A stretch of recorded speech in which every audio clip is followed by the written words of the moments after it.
Good evening, ladies and gentlemen. My name is Parker Lymenstull, and I've come before you all today to pitch to you a brand new summer baseball franchise located in Decatur, Illinois. But not just that. I am giving a pitch to you today about why that baseball franchise should be the return of the Decatur Commodores. Now, my vision for this whole operation, for this whole business plan, is that I want to revive the rich baseball heritage that is in Decatur. Decatur previously had a baseball franchise from 1900 to 1974 that was also named the Decatur Commodores. And that heritage has been sitting alone for far, far too long, with a community starved of baseball. And my ultimate goal is that I want to bring a modern and family-friendly and family-centric summer baseball experience back to Decatur, while at the same time still blending in the nostalgia for those who were around for the original Commodores franchise and mixing the old guard in with the new. And that comes into the problem that we are currently facing. The problem is that Decatur has been without a summer baseball franchise for over 50 years now, when the original Decatur Commodores went down in favor of the franchise that would eventually become the Kane County Cougars in the Midwest League, which was a Class A minor league team. Now, that's not just the only reason why. During the summertime, while Decatur does have some entertainment options, such as the Scoville Zoo, a few concert venues, and the Children's Museum of Illinois, there's not anywhere that during the summertime they can feel that and scratch that itch that is summer athletics. And while Millikin University does a great job of hosting athletic events during most of the year, since they are an NCAA league, they only run from August to May when it comes to their sports. That leaves a huge gap in the summertime where there's no sports over in Decatur. This brand new franchise will help fix that problem. Not only that, both losing a baseball team and not having one, there's been a sense of a loss of identity. This community in Decatur does not have a team to call its own, have a franchise to call its own, and be proud of, wear their t-shirts, and parade around the street saying, this is our team. They are without that. Ultimately, we want to give that back to them. And in the process, try to help their economy with tourism, maybe even baseball historians, YouTubers, or simply even just other cities away fans want to come and watch summer baseball, but at an affordable price. And this comes into our solution for this problem. And it's to bring back the Decatur Commodores to summer baseball. Now, I've been avoiding saying the word professional, and the reason for that is that we will not be bringing back the Decatur Commodores as a professional baseball franchise, but rather a collegiate summer wood bat franchise. Now, for those who are not aware of what that means, simply put, there are leagues around the United States over the summertime where collegiate players can go play for them without threatening their NCAA eligibility. The league we'd be entering the Decatur Commodores into, the Prospect League, is one of those leagues.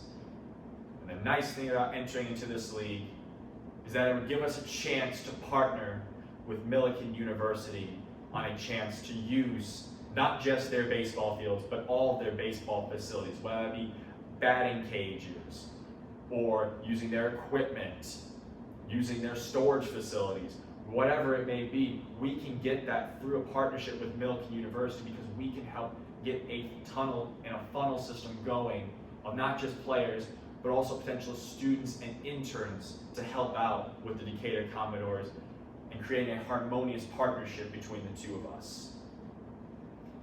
And we also want to add in community-focused theme nights to our events, whether it be a soybean night or soybean farmers night to honor the huge soybean processing that goes on in Decatur, where it is called, and its nickname is, the soybean capital of the world.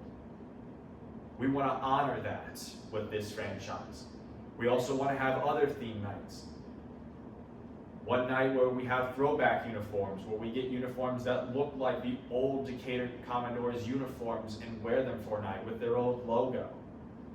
We want to make sure that this is an authentic baseball team that Decatur can see as its own. Now, it's great and all that we have this idea for a team, but who are we going to target with this new franchise? Ultimately, you of course want the younger generation, the teenagers, the children. We want to bring them in, to buy the t-shirts, buy the hats. But that's not who we will be marketing to. We will be marketing to their parents. We'll be marketing to adults that fall between the ages of 30 to 50 years old, that have a good family household income, and have children that are under the age of 14. The reason for that is it's that demographic that is the most likely to bring their families to a baseball game, to build memories that would last a lifetime. And not only that, if the parents are intrigued, they'll be a lot more willing to pay for tickets for the entire family. They'll be willing to pay for all the different merchandise that we sell, like t-shirts, hats, cups perhaps. Anything of the sort that we decide is good merchandise, we could go ahead and sell that to that specific target market, because they'll be the ones who can afford it, and they'll be the ones who are willing to pay for it, not just for themselves, but their children as well. Now, the chart I have behind me are 5 cities listed out in the local area. All 5 would eventually have Prospect League franchises if our business plan goes through for the Decatur Commodores. Quincy, Illinois, they currently have the Quincy Doggy Paddlers that play in the Prospect League.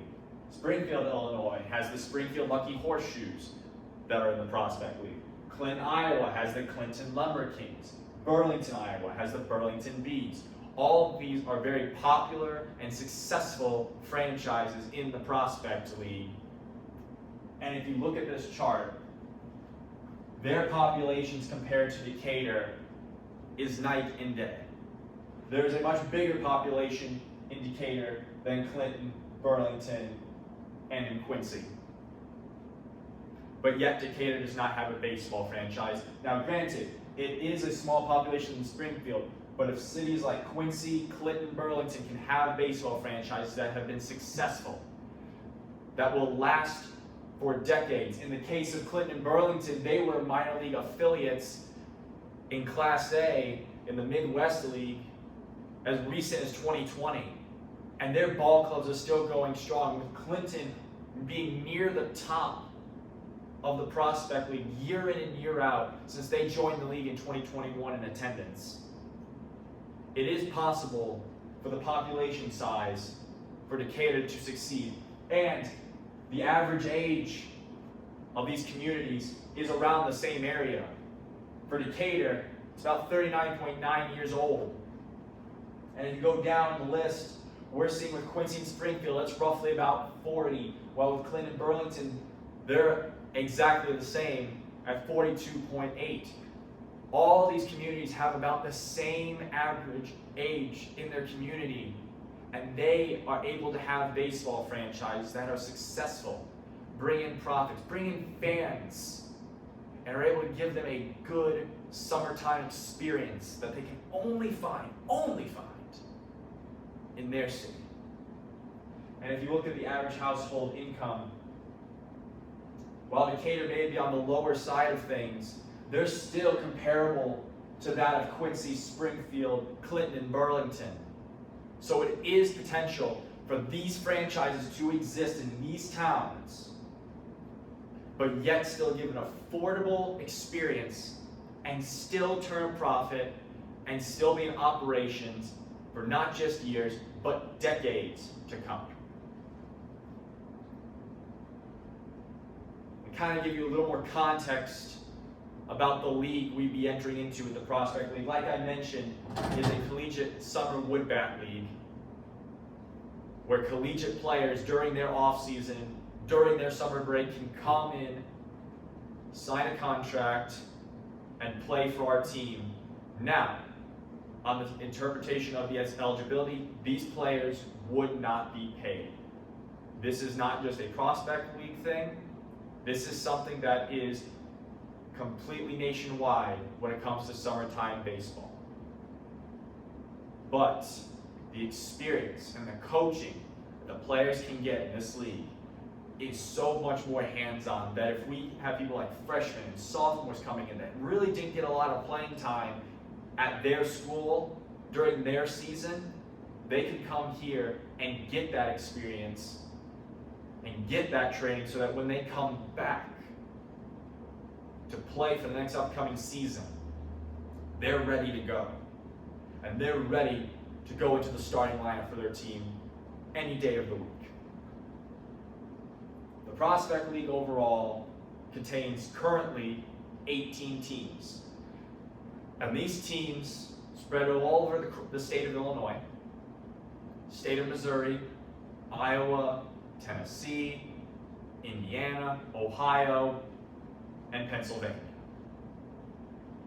With there being such a huge expansion in the Midwest for the Prospect League, Decatur would fit right in with adding teams into this league. The league is currently split up into two conferences, the Western and the Eastern conferences, with 4 divisions in each, with the Western Conference having the Northwest and South divisions, and the Eastern Conference having the Northeast and Central divisions. The average attendance for teams within this league is roughly about 1,000 to 2,000 fans per game. So overall, for the stadiums that are in this league, they are very well attended games.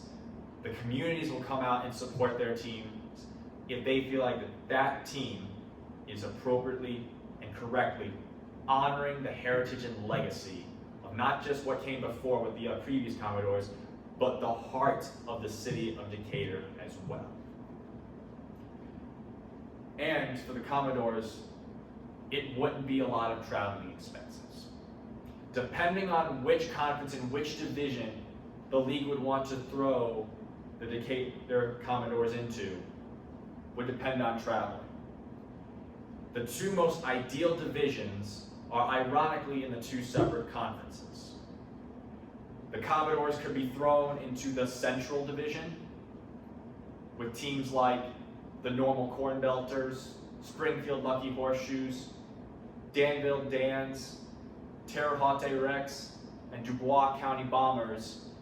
All of those teams are either in Central Illinois or just on the Illinois and Indiana border, lowering the travel expenses that would make up the majority of their schedule, of the Commodore schedule, if they were to be assigned to the Eastern Conference and therefore the Central Division. Not to mention, majority of their games would be played against the Corn Belters and the Lucky Horseshoes, due to the fact that it is only an hour drive from Decatur to both towns. So 1 hour from Decatur to Springfield, 1 hour from Decatur to Normal, which would make it a good travel expenditure. Or we could send them into the Western Conference, more specifically the Northwest Division, which currently contains the Clinton Lumber Kings, Burlington Bees, Illinois Valley Pistol Shrimp, and the Quincy Dalkey Paddlers. Now, that is a little more traveling involved with that. But why it's very, very intriguing to throw them in that division is for the fact that Quincy, Clinton, and Burlington once had Midwest League franchises. Burlington and Clinton, as soon as 2020, were in the minor leagues. Before the reorganization of the minors, they were an official minor league affiliate of Major League Ball clubs. Starting in 2021, they went to the Prospect League, but that heritage and legacy of their teams is still there. Quincy had teams like the Quincy Cubs that competed in the Midwest League. Throwing the Commodores, that were also once the Midwest League, into that division would revive the heritage and the rivalries that once existed for those communities, for those teams, more importantly, for those fans. And that's why this is a very intriguing team. There's a variety of different ways that we can go about this team that would be more than interesting for any meetings to go about with the league itself to bring ourselves into a very interesting and profitable situation. And this is just overall the max of the Prospect League at the end of their 2025 season. Again, we'd be throwing the Commodores kind of in this vicinity right here, kind of falling between Springfield, Normal, and Danville. They would fall right in between those franchises, but with the Doggy Paddlers, the Bees, the Kings, the Rex, the Bombers, all of them being around that area, it makes it a very possible and realistic expectation to have a franchise in Decatur, Illinois, where if even home fans wanted to go see our Commodores on the road, they could support them and not feel like they have to waste an entire day going to a ball game. Now, how are we going to market and get fan engagement? Well, with our marketing plan, the first thing we'd want to do is pretty standard affair. We want to get social media platforms out there. We want to have a Commodores Instagram, Facebook, Snapchat, X/Twitter, and a TikTok page. So not just that we can keep our fans in the know about what's going on with the organization, with hires like our general manager and our head coach, or incoming player signings. We can also allow the public to get to know our GM, our staff, our head coach, our coaching staff, our players a lot more personally that they can't see when they go to the minor leagues or even the major leagues. They can't see and get that personal connection to those players and staff that we can offer them here in the Prospect League with the Decatur Commodores. And it would allow for us to get things out in a timely fashion, whether we have promotions going on, theme nights, get those things out ahead of time so that our fan base can be able to get involved, get feedback over to us, whether it be through emails or even through our social media platforms in their comment sections or sending us a direct message. They can get us feedback that'll make the franchise even more successful than it already is going to be when we first get off the ground.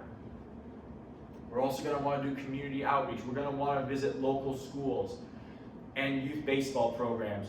When the players are signed, we'd like to get them in exchange and get them to kind of help out around the community, especially with those youth baseball programs and like those middle school and high school teams, so that these players can help build that next generation of baseball enthusiasm in the city of Decatur, so that we're not just feeling like we have to be here as a franchise to make money. We're here to make the community better, to revitalize an industry in this town of Decatur that has been long forgotten.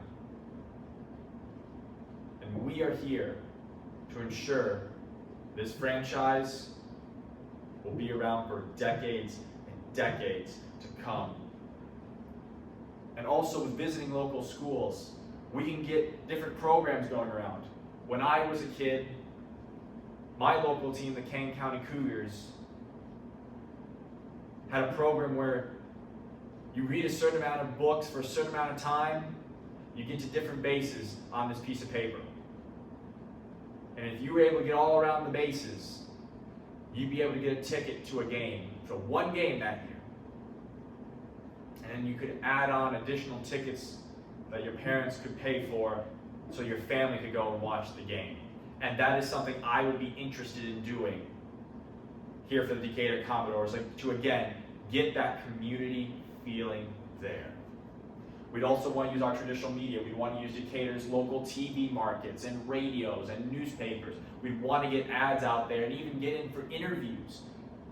When we have a general manager, head coach, and players, we'd like them to get a chance to sit down with these local TV and radio hosts and just allow for that more personal interaction so that our fans and the community can get to know who we are behind the scenes and get to know who these players are so that way they can get invested in the stories.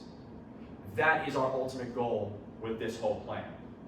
And having things like for theme nights, with soybean night, Bark in the Park, where fans could bring their dogs to the ballpark, or even a military appreciation night to go in with the Commodores name that comes from the Navy. Being able to honor that heritage and honor the men and women who have served for our country. Get the feel that we genuinely care about those in the community, along with other types of theme nights that you may see, like a country music night, superhero night, stuff like that, that'll make it feel like we are uniquely Decatur's franchise. Now, some operations and facilities that we're going to have. Our main stadium, through our partnership with Millikan University, will be Workman Family Baseball Field. Now, right now, that baseball field can only seat 459 spectators. Our plan is to make it a little closer to Prospect League attendance averages and try to increase that capacity to about 600 fans, roughly about. And we'll get into that when we go about startup costs. This stadium is relatively new. It was built in 2019. So it is a brand new facility that has a few bells and whistles there that some older ballparks at the collegiate level might not have. This ballpark does meet NCAA Division III standards, and they also do have plenty of facilities when it comes to batting cages, storage facilities, locker rooms that we could utilize for our Decatur Commodores through our partnership with Millikan University. Now, the season for the Prospect League is going to be most of our operations come from. Prospect League season runs from late May to very early August. Regular season from late May to late July, with the early August only being if your team makes the playoffs. Now, 60 games will make up this regular season, 30 of which will be played at home over at Workman Family Baseball Field.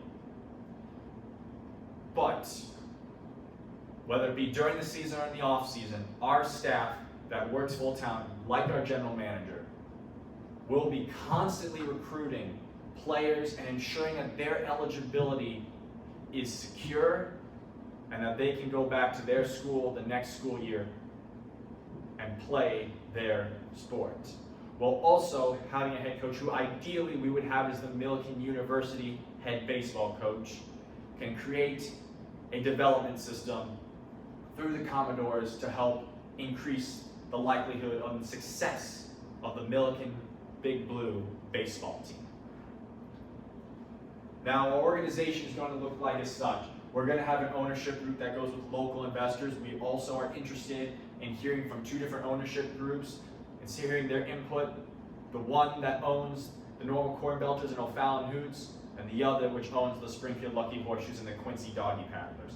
Those two ownership groups are very much interested in what we have to offer, and we're also interested in having a lot of local investors here in Decatur as well to make sure that they can feel that this franchise appropriately represents Decatur. Also, we want Millikan University to have a small bit of ownership in this team so that they can feel like they're getting the most out of their time with this partnership and organization as well. We'll have a general manager that deals with our day-to-day and league operations. So they'll be the ones that kind of oversee our financial statements, even though we will have other accountants and legal department that will oversee all of that. So it's not just one person having control over everything. They will be the final person to take the look over it.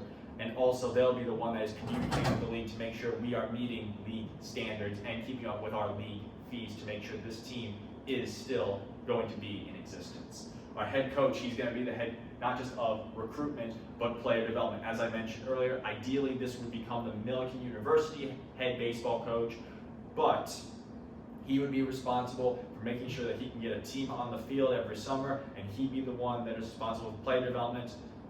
Now, even though he's responsible for recruiting, That duty will also, in a way, fall over to the general manager, who will have to make sure that all the paperwork has been signed so that this player is officially signed up to play for our team.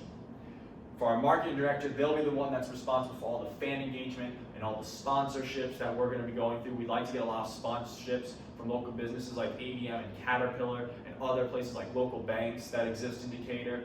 Again, to make it feel like we are trying to help the economy of Decatur beyond just having a new baseball team. And we'll also have to have a broadcast crew and for announcers. Now, Prospect League has its own distinct TV station with the Prospect League Network. It is a subscription-based service that is on the home team network. Fans can buy a complete season pass of all teams for roughly about $120 a year. You get access to all games across the league, not just regular season, but playoffs as well. You get an in-depth look at the behind the scenes and what's going on on the field. If you're interested in seeing like, oh, the Decatur Commodores, they need this team to lose or this team to win to get in to the playoffs, you can tune in. The fans can tune in just like that. But we would need a broadcast crew that can help not just do the play-by-play and the color commentary that you hear all over on the television on Fox Sports, CBS, NBC, but to also give all the graphics that would make it feel like a professional broadcast, not just something that's just thrown together out of a high school game, but something that looks like it can represent Decatur in a very professional manner. Now to the most important part of this, the financial part of it. Now, I passed out to all of you before this our overall business plan in writing. On that included is our first year projection. These are the numbers that come from that projection. Overall, our estimate based on league average when it comes to different areas of revenue like ticket sales, merchandise sales, whether it be through t-shirts, hats, or things like cups, hoodies, stuff like that. That is all, or even concessions. All that is covered under our revenue, and after a lot of research and a lot of estimations, we've come out to about a league average revenue of $277,200 worth of revenue, which may not seem like a lot, but Prospect League teams do not bring a lot of revenue compared to the major league ball clubs. But the flip side of that is that the expenditures tend to be a lot less as well, allowing for the profitability to come in. And again, based on estimates from other teams, average is across the league, we came out to our total expenditures of about $153,289.40. So again, lower revenue, but yes, at the same time, lower expenditures, and that comes from the lack of having to travel all over the country because we'll be very, very specific to what division we're in. Prospect League teams play majority of their games within their division, with a few outliers here and there, but most of those outliers are usually going to be the teams that are not the farthest drive. So even if we did go into the Eastern Conference, we could still play the Clinton Lumber Kings and the Burlington Bees in their stadium, or they could come and play at our home, or we could do two games against them. One they play at our place, one we play at their place. Either way, there is a chance we could lower expenditures further going on, but the biggest part of our expenditures is going to be our startup costs, especially having to do the renovations on the stadium to increase our seating capacity, to make sure that we are more in line with what most Prospect League teams would have. But for our expenses, the biggest other ones are things like salaries for our general manager, our head coaches, rent that we'll have to pay to Millikan University to use the stadium, and inventory to make sure that our food is staying up to date, that we're not holding on to stale products, or our products aren't getting stale. Or for merchandise, make sure that we don't just have our merchandise just hanging around in the middle of a warehouse in the middle of nowhere. We want to make sure that we have these things all locked up, secured, and that way they're still good for us to use, whether it be in terms of merchandise, not just this year, but next year, but also for the food, to make sure that the quality will still be there for the food that we're going to be serving to our fans, because we want to also ensure that the quality of our food is very good as well. And then before taxes come involved, our net income is going to be roughly a bit over $77,000. $77,610.50. Correction, 60 cents if you want to be a little more specific. Now, our initial funding and investment. We are originally projecting about $65,000 worth of startup costs. That's not just about salaries or rent. This is things that we genuinely are going to need to get this team off the ground.